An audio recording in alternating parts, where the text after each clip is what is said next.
Hi friends, welcome to competitive cracker. ഞാൻ ഹരികൃഷ്ണൻ. അപ്പോൾ നമ്മുടെ നെറ്റിൻ്റെ എക്സാം ഇനി കഷ്ടിച്ച് 4 ആഴ്ച പോലും ഇല്ല അല്ലേ. June 22 exam. അപ്പോൾ ഞാൻ ഇന്നിവിടെ വന്നിരിക്കുന്നത് നിങ്ങൾ വിട്ടുപോകുന്ന അല്ലെങ്കിൽ നിങ്ങൾക്ക് ചിലപ്പോൾ കൺഫ്യൂസ്ഡ് ആയേക്കാവുന്ന കുറച്ച് ബുദ്ധിമുട്ടുള്ള PYQ ക്വസ്റ്റ്യൻസ് ആയിട്ടാണ്. ഓക്കെ, അപ്പോൾ നമുക്ക് ഏതൊക്കെയാണെന്ന് നോക്കാം. First one, which leadership theory suggest that leadership effectiveness depends upon matching leadership styles with situational favourableness. അറിയാമോ നിങ്ങൾക്ക്? ഇത് ആക്ച്വലി വളരെ എളുപ്പമാണ്. നിങ്ങളിതിൻ്റെ ട്രിക്ക് എന്താണെന്ന് വെച്ചിട്ടുണ്ടെങ്കിൽ, നിങ്ങൾ ഒരെണ്ണത്തിൻ്റെ PYQ ചെയ്യുമ്പം കണക്റ്റഡ് ആയിട്ട് വരുന്ന മറ്റുള്ള, അതായത് തെറ്റായിട്ട് വരുന്ന ഓപ്ഷൻസും കൂടെ അതെന്തിനെയാണ് റെപ്രസെൻറ്റ് ചെയ്യുന്നതും കൂടെ പഠിക്കാൻ ശ്രമിക്കുക. അപ്പം നിങ്ങൾക്ക് കുറച്ചും കൂടെ എളുപ്പമായിരിക്കും. ഇതിൻ്റെ ആർക്കും പറയാൻ സാധിക്കുമോ എന്താണ് ഇതിൻ്റെ ആൻസർ എന്ന്? ഇതിൻ്റെ answer fielders contingency theory. Fielders contingency theory. Okay, അപ്പോൾ ഫീഡ്ലേഴ്സ് കണ്ടിജൻസി തിയറിയാണ് ആൻസർ. അതിൻ്റെ ഒരു എക്സ്പ്ലനേഷൻ നമുക്ക് നോക്കാം. അപ്പോൾ ഫീഡ്ലർ പറഞ്ഞിരിക്കുന്നത് എന്താണ്, ഒരു ലീഡർഷിപ്പ് എന്ന് പറയുന്നത് സിറ്റുവേഷൻ അനുസരിച്ചാണ്. അപ്പോൾ ഒരു സിറ്റുവേഷൻ ഗുഡ് ആണെങ്കിലും ഒരു സിറ്റുവേഷൻ ബാഡ് ആണെങ്കിലും അതിനോടനുസരിച്ച് എങ്ങനെയാണ് ആ ലീഡർ ആ പ്രത്യേക സിറ്റുവേഷനിൽ ആക്ട് ചെയ്യുന്നത്.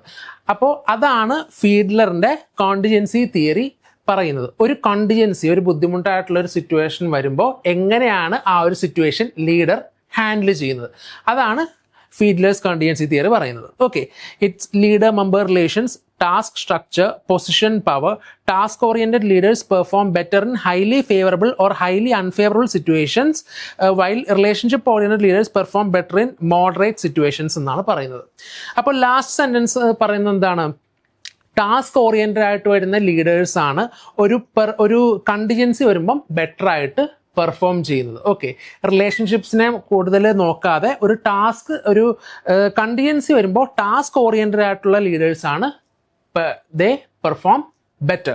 That's what Fiedler's contingency theory says. അപ്പോൾ നമുക്ക് അടുത്ത ക്വസ്റ്റ്യനിലേക്ക് പോവാം. In Herzberg's 2-factor theory, salary is classified as a motivator, B hygiene factor, C esteem factor, D growth factor. ഏതാണെന്ന് പറയാൻ സാധിക്കുമോ? ഇപ്പം നേരത്തെ പറഞ്ഞതുപോലെ നിങ്ങൾ തെറ്റായിട്ട് വരുന്ന, ശരിയായിട്ടുള്ളവർക്ക് ലോക്ക് ചെയ്യാം. തെറ്റായിട്ട് വരുന്ന ഓപ്ഷൻസ് എന്തിനാണ് വരുന്നതെന്നും കൂടെ നിങ്ങളൊന്ന് പഠിക്കാൻ ശ്രമിക്കുക. അപ്പോൾ ഇതിൻ്റെ ആൻസർ എന്താണ്? ഹൈജീൻ ഫാക്ടറാണ്. Hygiene factor.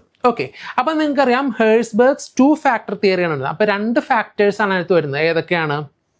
ഹൈജീൻ ഫാക്ടേഴ്സും മോട്ടിവേറ്റേഴ്സും. ഈ ഹൈജീൻ ഫാക്ടേഴ്സിനെ ഡിമോട്ടിവേറ്റേഴ്സ് വേണമെങ്കിൽ പറയാം. ഓക്കെ, ഇപ്പം അതിനകത്ത് സാലറി എന്ന് പറയുന്ന കാര്യം എന്തിലാണ് വരുന്നത്? ഡിസാറ്റിസ്ഫാക്ഷൻ, അതായത് ഹൈജീൻ ഫാക്ടേഴ്സിലാണ് വരുന്നത്. ഓക്കെ, സാലറി ഒരിക്കലും ഒരു മോട്ടിവേറ്റിംഗ് ഫാക്ടർ അല്ല. ഓക്കെ, നമുക്ക് സാലറി കാശാണ്, നമുക്ക് എത്ര കിട്ടിയാലും നമ്മൾ മോട്ടിവേറ്റഡ് ആവില്ല. പക്ഷെ ഒരു പ്രത്യേക ഒരു സാലറി, ആ സാലറി അതിൽ കൂടുതലോ കിട്ടിയിട്ടുണ്ടെങ്കിൽ നമ്മൾ ഒരിക്കലും ഡിസാറ്റിസ്ഫൈഡ് ആവില്ല. അതുകൊണ്ട് അതൊരു ഹൈജീൻ ഫാക്ടറാണ്. ഹെഴ്സ്ബർഗ് പറയുന്നത് അതൊരു ഹൈജീൻ ഫാക്ടറാണ്, അതൊരു ഡിസാറ്റിസ്ഫൈങ് ഫാക്ടറാണ്. നമുക്ക് സാലറി കുറയുവാണെങ്കിൽ ഓഫ് കോഴ്സ് നമ്മൾ ഡിസാറ്റിസ്ഫൈ ആവും, കൂടുതലാണെങ്കിൽ നമുക്ക് ആ ഡിസാറ്റിസ്ഫാക്ഷൻ ഉണ്ടാവില്ല. പക്ഷെ ഒരിക്കലും സാറ്റിസ്ഫാക്ഷനിലേക്ക് അത് പോവുകയും ഇല്ല. ഓക്കെ, ഇനി നമുക്ക് തേർഡ് ക്വസ്റ്റ്യനിലേക്ക് പോവാം. If contribution per unit is ₹40, fixed cost is ₹2 lakhs and the selling price per unit is ₹100, then the break even sales quantity is, പറയാമോ ആർക്കെങ്കിലും? 2000, 3000, 5000, 8000. ഏതാണെന്ന് പറയാമോ? അപ്പോൾ ലോക്ക് ചെയ്തോളൂ. ആൻസർ ഏതാണ്? 5000 യൂണിറ്റ്സ് ആണ്. 5000 യൂണിറ്റ്സ്. അതെങ്ങനെ കിട്ടി? നമുക്ക് ആദ്യം ബ്രേക്ക് ഈവൻ ക്വാണ്ടിറ്റിയുടെ ഫോർമുല നോക്കുക. എന്താണ് ബ്രേക്ക് ഈവൻ ക്വാണ്ടിറ്റിയുടെ formula? Fixed cost divided by contribution. Fixed cost എന്ന് പറയുന്നത് 2 lakhs ആണ്, കോൺട്രിബ്യൂഷൻ എന്ന് പറയുന്നത് 40 ആണ്. അപ്പോൾ 2 lakhs divided by 40 എന്ന് പറയുന്നത് ₹5000. അതാണ് നമുക്കിവിടെ ആൻസർ ആയിട്ട് കിട്ടുന്നത്. അപ്പം നിങ്ങളിവിടെ എന്താണ് ഫിക്സഡ് കോസ്റ്റ് എന്നും എന്താണ് കോൺട്രിബ്യൂഷൻ എന്നും കൂടെ പഠിക്കാൻ ശ്രമിക്കുക. ഓക്കെ, അടുത്ത ക്വസ്റ്റ്യനിലേക്ക് പോവാം. Which sampling method gives every element and equal probability of selection? ഏത് സാമ്പിളിംഗ് മെത്തേഡാണ് എല്ലാ എലമെന്റ്സിനും ഒരേപോലെയുള്ള ഒരു സെലക്ഷൻ പ്രോബബിലിറ്റി കൊടുക്കുന്നത്? ഓക്കെ, ഏതായിരിക്കും നിങ്ങൾക്ക് പറയാൻ സാധിക്കുമോ? സ്ട്രാറ്റിഫൈഡ് സാമ്പിളിംഗ് ഉണ്ട്, ജഡ്ജ്മെന്റ് സാമ്പിളിംഗ് ഉണ്ട്, കൺവീനിയൻസ് സാമ്പിളിംഗ് ഉണ്ട്, സിമ്പിൾ റാൻഡം സാമ്പിളിംഗ് ഉണ്ട്. ഏതാണ് ആൻസർ വരുന്നത്? ഏതാണ്? Simple random sampling. ഓക്കെ, അപ്പം നിങ്ങൾക്കറിയാം രണ്ട് തരത്തിലുള്ള സാമ്പിളിംഗ് മെത്തേഡ്സാണ് മെയിനിലുള്ളത്, പ്രോബബിലിറ്റി സാമ്പിളിങ്ങും നോൺ പ്രോബബിലിറ്റി സാമ്പിളിങ്ങും. ഓക്കെ, അതിനകത്ത് പ്രോബബിലിറ്റി സാമ്പിളിങ് നമുക്ക് എന്ത് പറയാൻ സാധിക്കും, അതിനെ റാൻഡം സാമ്പിളിംഗ് എന്ന് പറയാൻ സാധിക്കും. ഈ റാൻഡം സാമ്പിളിംഗ് തന്നെ സിമ്പിൾ റാൻഡം സാമ്പിളിംഗ് ഉണ്ട്, കോംപ്ലക്സ് റാൻഡം സാമ്പിളിംഗ് ഉണ്ട്. ഓക്കെ, അപ്പോൾ അതിനകത്ത് ആൻസർ സിമ്പിൾ റാൻഡം സാമ്പിളിംഗ് ആണ്. ഓക്കെ, ഇപ്പം നിങ്ങൾക്ക് റിസർച്ചിൽ നമ്മൾ എന്ത് ചെയ്യണം, നമുക്ക് നമ്മുടെ പോപ്പുലേഷനിൽ നമുക്ക് സാമ്പിൾസ് എടുക്കേണ്ട ആവശ്യം വരും അല്ലേ. അപ്പോൾ ഇങ്ങനെ സാമ്പിൾ എടുക്കുമ്പോൾ എന്താണ്, നമ്മളിപ്പോൾ ഒരു ലോട്ട് എടുക്കുന്നത് പോലെയാണ്. നമുക്ക് ഏത് വേണമെങ്കിലും, ഇപ്പോൾ ഒരു 10 സാമ്പിൾസ് എൻ്റെ കയ്യിലുണ്ട്, ആ 10 എണ്ണവും നമുക്കൊന്ന് എന്താണ് ഒരു ലോട്ട് എടുക്കുകയാണെങ്കിൽ എന്താണ്, എല്ലാത്തിനും ഏത് സാമ്പിൾ വേണമെങ്കിലും സെലക്ട് ചെയ്യാനുള്ള പ്രോബബിലിറ്റി എന്ന് പറയുന്നത് സെയിം ആണ്.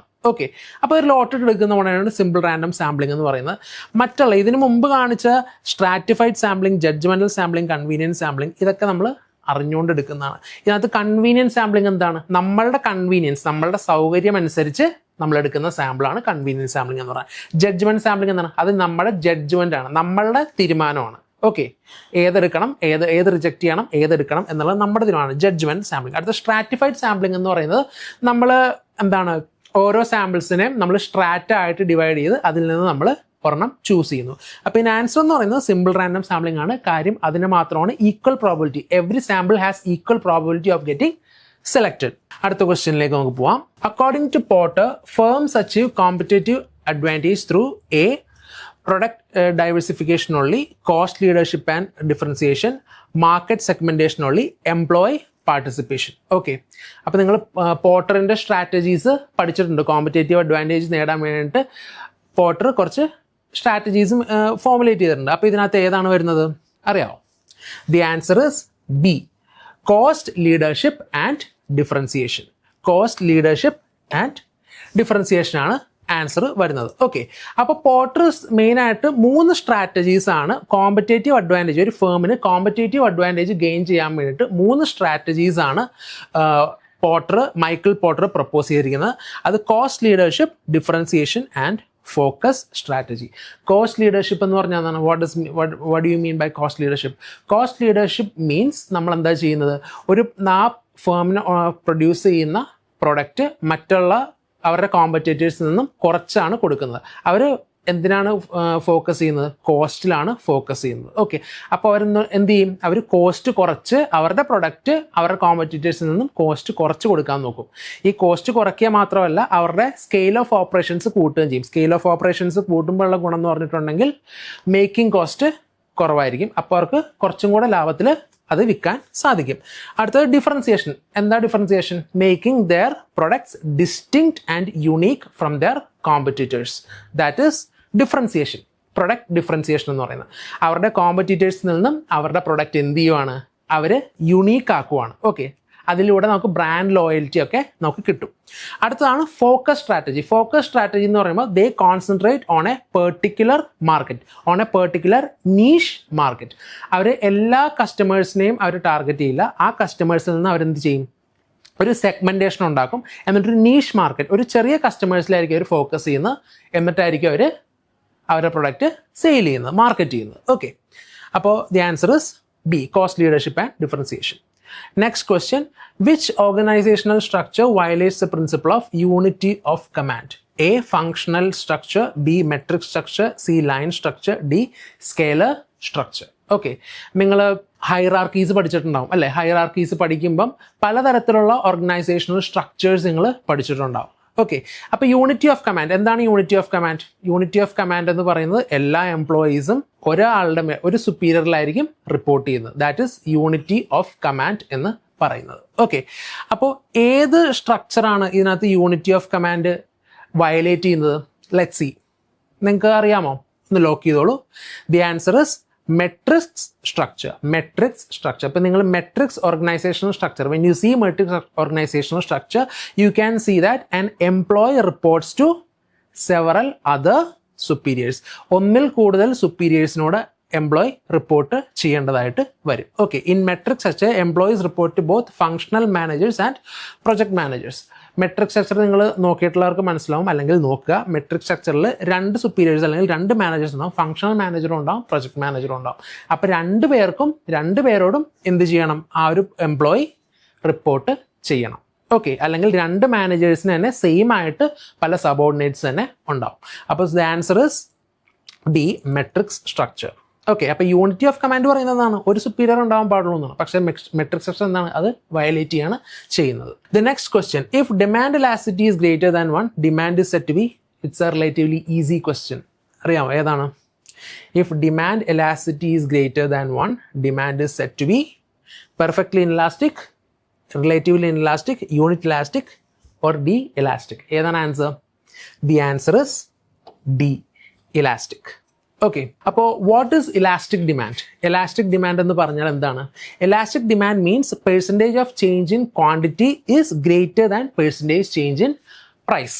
Okay, as you can see here, elasticity of demand is equal to percentage change in quantity demanded divided by percentage change in price. Okay, അപ്പോൾ എലാസ്റ്റിസിറ്റി ഓഫ് ഡിമാൻഡ് എന്ന് പറയുന്നത് it will be always greater than 1. അതായത് demand ആയിരിക്കും എപ്പോഴും, quantity of demand ആയിരിക്കും എപ്പോഴും പ്രൈസിൻ്റെ ഒരു ചേഞ്ചിനെക്കാട്ടും കൂടി നിൽക്കുന്നത്. Okay, the change in the quantity of demand is greater than the change in price. അപ്പോൾ ഒരു പെർട്ടിക്കുലർ പ്രൊഡക്റ്റിൻ്റെ പ്രൈസ് കൂടുകയാണെങ്കിൽ അതിൻ്റെ ഡിമാൻഡ് വല്ലാതങ്ങ് വേരി ചെയ്യും. അതാണ് ഇലാസ്റ്റിക് ഡിമാൻഡിൽ പറയുന്നത്. Okay, so let's see the next question. In BCG metrics classifies business units on the basis of A, industry attractiveness and business strengths, B, market growth and market share, D, demand and supply, D, profitability and liquidity. Okay, BCG metrics എന്തിൻ്റെ ബേസിസിലാണ് business യൂണിറ്റ്സിനെ classify ചെയ്തിരിക്കുന്നതെന്ന് നിങ്ങൾക്ക് answer അറിയാമോ? Lock ചെയ്തോ. The answer is market growth and market share. Okay, അപ്പോൾ B C G matrix Boston Consulting Group business യൂണിറ്റ്സിനെ 4ആയിട്ട് categorise ചെയ്തിട്ടുണ്ട്. Okay, business യൂണിറ്റ്സിനെ നമ്മൾ 4ആയിട്ടാണ് മെയിൻലി കാറ്റഗറൈസ് ചെയ്തിരിക്കുന്നത്.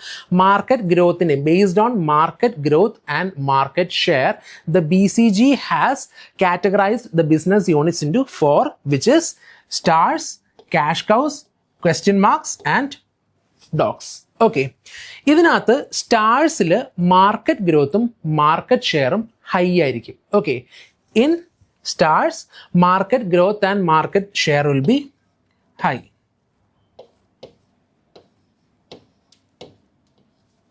ഹൈ ആയിരിക്കും. Okay, so it needs a lot more investment. അതിന് കുറച്ചും കൂടെ ഒരു ഇൻവെസ്റ്റ്മെൻറ്റ് ഉണ്ടെങ്കിൽ അതിനെ ആ പീക്കിലെത്തിക്കാൻ സാധിക്കും. ഓക്കെ, അടുത്തത് ക്യാഷ് കൗസ്. ക്യാഷ് കൗസ് എന്ന് പറയുന്നത് അതിൻ്റെ മാർക്കറ്റ് ഗ്രോത്ത് എന്താണ് ലോ ആയിരിക്കും, പക്ഷേ മാർക്കറ്റ് ഷെയർ ഹൈ ആയിരിക്കും. ഓക്കെ, മാർക്കറ്റ് ഗ്രോത്ത് ലോ ആണ്, മാർക്കറ്റ് ഷെയർ ഹൈ ആണ്. അപ്പോൾ അവിടെ ഇനി അധികം ഇൻവെസ്റ്റ്മെൻറ്റിന് വകുപ്പില്ല. കാര്യം അവർ മാക്സിമം ഗ്രോത്തിൽ എത്തി നിൽക്കുന്ന ഒരു സമയമാണ്. അതുകൊണ്ടാണ് ക്യാഷ് കൗ എന്ന് പറയുന്നത്. കാശിൻ്റെ അങ്ങേയറ്റം പ്രോഫിറ്റിൻ്റെ അങ്ങേയറ്റം എത്തി നിൽക്കുന്നതാണ്. അപ്പോൾ മാർക്കറ്റ് ഗ്രോത്ത് ഇനി ഒരു ഹൈ ആവാനൊന്നുമില്ല, ഓൾറെഡി ഹൈയിൽ നിൽക്കുകയാണ്. പക്ഷേ നല്ലൊരു മാർക്കറ്റ് ഷെയറും അവർക്ക് കിട്ടിയിട്ടുണ്ട്. അതിനെയാണ് ക്യാഷ് കൗസ് എന്ന് പറയുക. The next one is question marks. Question മാർക്സിൽ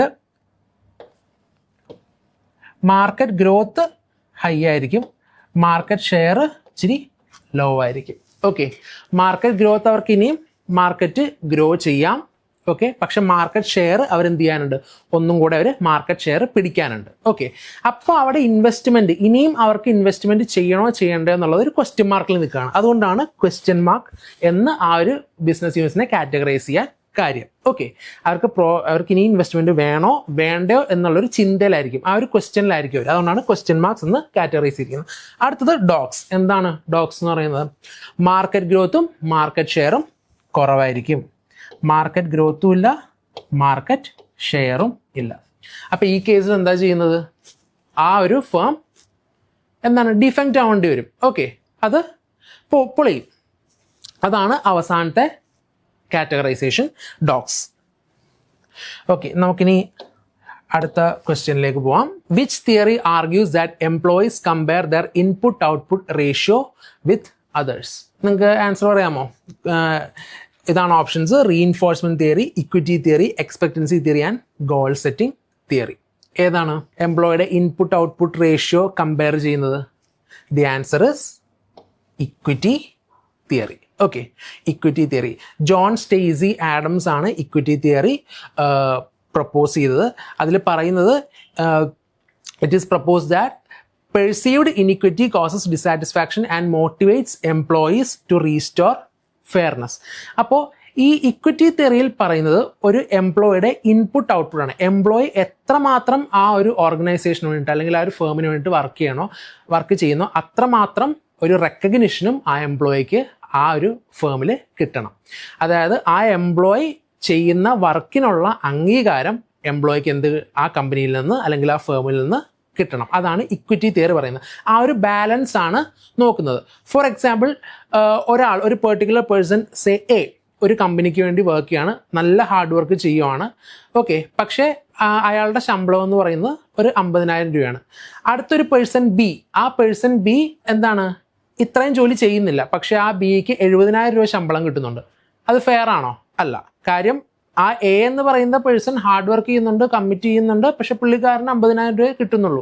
ഇപ്പുറത്ത് ബി അത് കമ്പാരിറ്റീവ്ലി അധികം പണിയൊന്നും എടുക്കുന്നില്ല, പക്ഷേ 70,000 രൂപ സാലറിയും കിട്ടുന്നുണ്ട്. അപ്പം എന്താണ്, അവിടെ ഒരു ഫെയർനെസ് ഇല്ല, അവിടെ ഒരു ബാലൻസ് ഇല്ല. അപ്പോൾ ആ ബാലൻസ് റീസ്റ്റോർ ചെയ്യാൻ വേണ്ടിയിട്ടാണ് ഇക്വിറ്റി തിയറി പ്രപ്പോസ് ചെയ്തിരിക്കുന്നത്. ഓക്കെ, അപ്പോൾ എംപ്ലോയീസിന് എന്ത് കിട്ടണം? ഇൻപുട്ടിനനുസരിച്ചുള്ള ആ ഒരു റെക്കഗ്നിഷൻ, അതിൻ്റെ എംപ്ലോയി കൊടുക്കുന്ന ഔട്ട്പുട്ടിനനുസരിച്ചുള്ള ഒരു റെക്കഗ്നിഷൻ എംപ്ലോയിക്ക് കിട്ടണം.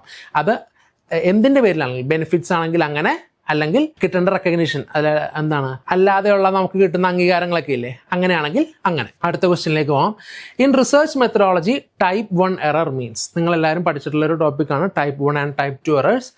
accepting false hypothesis, B rejecting true null hypothesis, C rejecting false null hypothesis, D sampling error.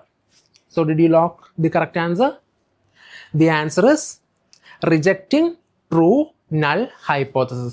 അതായത് null hypothesis ട്രൂ ആയിരിക്കുമ്പം അതിനെ റിജക്റ്റ് ചെയ്യുന്നതിനാണ് നമ്മൾ എന്ത് പറയുന്നത്? type 1 error എന്ന് പറയുന്നത്. That is type 1 error is equal to alpha, which is equal to level of significance. Okay, there are mainly two types of errors, type 1 error and type 2 error.